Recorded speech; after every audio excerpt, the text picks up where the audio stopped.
And we are back. Today we're having a film session here on undrafted free agent, Dallas Cowboy undrafted free agent, Nate Peat, or Nathaniel Peat, however you want to call him there. We got a little film for y'all today. And if y'all want to see some more film, y'all tap into the patreon.com/vochlombardi. For example, if y'all take a look at the other side here, South Dakota. Yeah, South Dakota. Number 49 here is Brock Mogensen. He's Dallas Cowboys undrafted linebacker, right? So, you know, if you was in the Patreon, you would be able to identify this character, and he's going to get his own film session coming up because he got some you know, traits and plays that I really like from him. So we're going to be talking about him later, but today we're talking about Nate Peat, the running back from Missouri. Okay, let me just run a little bit of this film as I kind of have a conversation about it. Then I'll just come back and break it down. And honestly, you ain't got to break down running back film too much. I mean, just take a look at him right here, getting the handoff here. They're going to run this inside zone, outside zone. He's overtaking, boom. So they're running this outside zone looking, you know, he's going to cut it back. Like you kind of get a feel for him and his vision and his patience and finding the blocks and all that.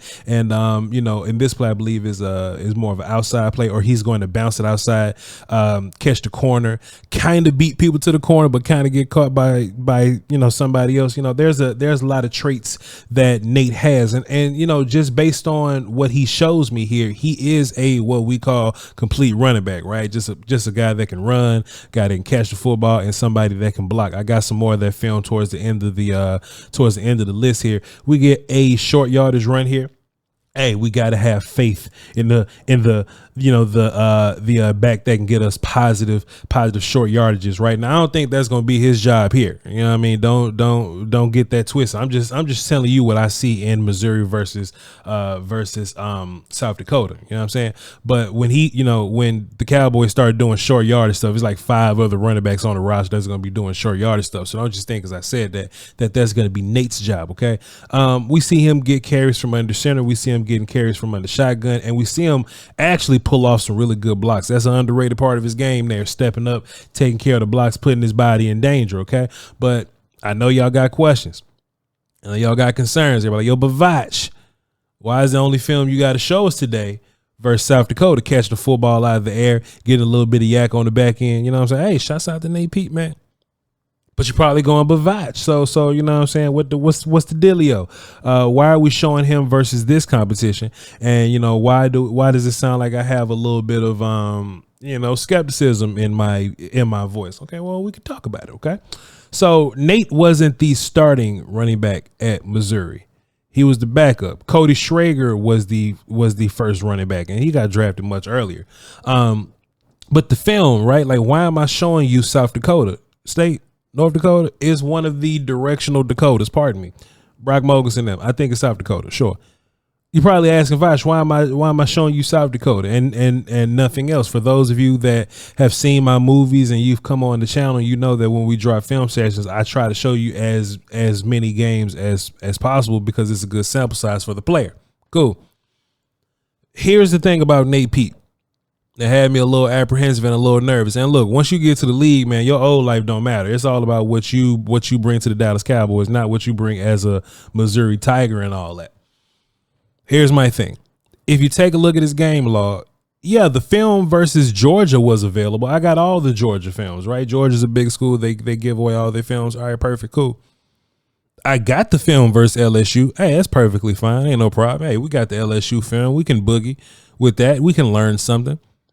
I even got the Florida film, right? Because the Florida is, you know, Florida is another big school, and they don't have a problem with giving out their film. And, you know, we as content creators, we love that, right? Hey, cool. We got the film. Perfect.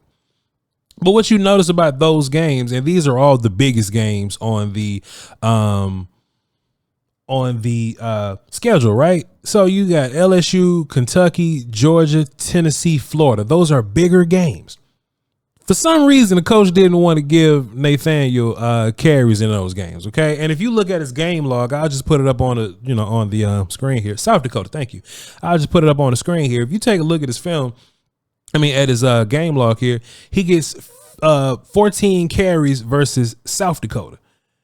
I don't know, man. Just in my mind, you supposed to be beating the shit out of South Dakota. And Cody Schrager had 100-some yards against those guys, right? Middle Tennessee, you get 8 carries. Kansas State, you get 7 carries for 18 yards, right? Memphis, you get 15 for 65. Vanderbilt, who is more talent, Yeah, and look, 12 carries for 71 yards is a solid game, right? But for some reason, I'm curious. For some reason, LSU, Kentucky, Georgia, Tennessee, Florida, the coaches just didn't even let him go. They just put all the carries on Cody Schrager. They didn't even have him a part of this whole thing, right? Arkansas, he ended the year, and that was a bit of a blowout there, but Arkansas, 8 carries, 29 yards. So, of course, that's something that sticks out to me. That's something that makes me a little wary, you know what I'm saying? I even went back to previous years, right?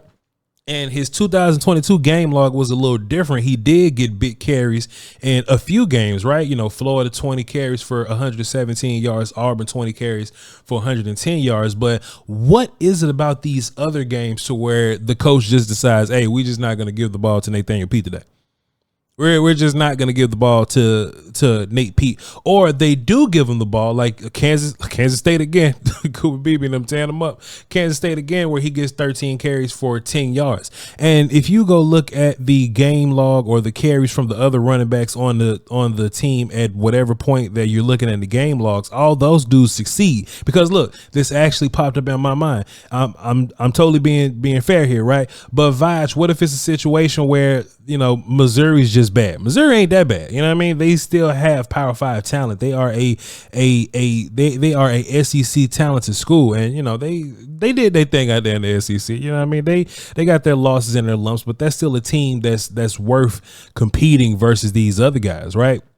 But even if that's the case, though, because we're just being fair, even if that's the case, though, and even if this is Missouri, Cody Schrager did fine in Missouri. I even went back one more year because Nathaniel got like 5 years under his belt, right? But he doesn't have, I don't think he's ever broken like 800 yards in his life or nothing like that, or in 800 yards in his career. I think life is crazy.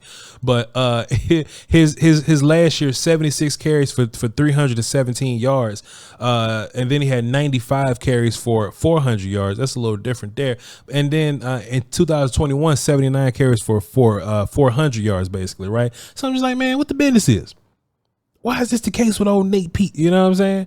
And that's just something I'm going to need somebody to tap on the shoulder of a coach and just ask for me. But just long story short, it was a bit peculiar, right? I know I teed y'all up to talk about 2021 because I was just even more curious, man. I went back 2 years just to get some clarity and context on this. Apparently he broke off some big runs versus USC. That's cool. But his biggest carry game was Oregon, 15 carries for 78 yards. And then the rest of it is just like what we know and love for Nate Peat there. So he's a guy that's on our roster right now. And we really don't have a good idea about where he's going to fall within the roster politics. Zeke is back. I don't think he's taking his job. Rico's there. I don't think he's taking his job. Royce is there. I don't think he's taking his job. Deuce is there. He's probably not taking his job. So maybe this is just like a dart throw. This is just like a good roll of the dice in the bathroom, you know.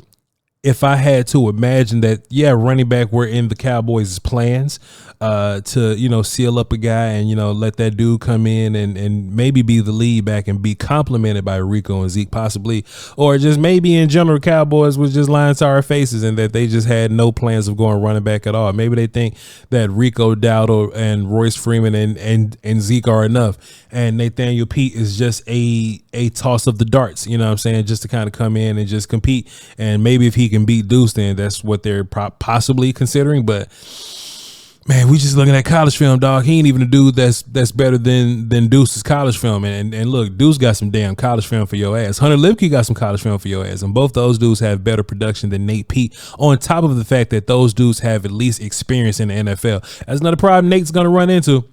It's another problem Nate's going to run into. Everybody on this roster has more experience than him. It's not like he's coming in with another Cowboy rookie and some other running back that was on some other team that hadn't played very much. This ain't like that situation, right? He's in there with Royce, Zeke, and Rico, who have years into this thing, and at least Deuce Vaughn and Hunter Lipke have actual snaps in the NFL. So I'm not saying that Nate Peat is bad, because this is the running back position, right? You basically are what's blocked up for you.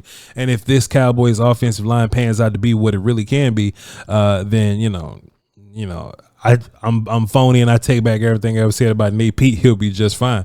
But just me watching his film versus South Dakota, that he got 50 some yards and the rest of his games he didn't really get many touches there. I think it's awfully odd to think that he's going to come in and compete with the top 5 running backs on the roster, and I think it's only 5 of them. All right, just wanted to run this by y'all, man. Y'all hold it down until next time. Tap into the Patreon. We got more film. All right, salute.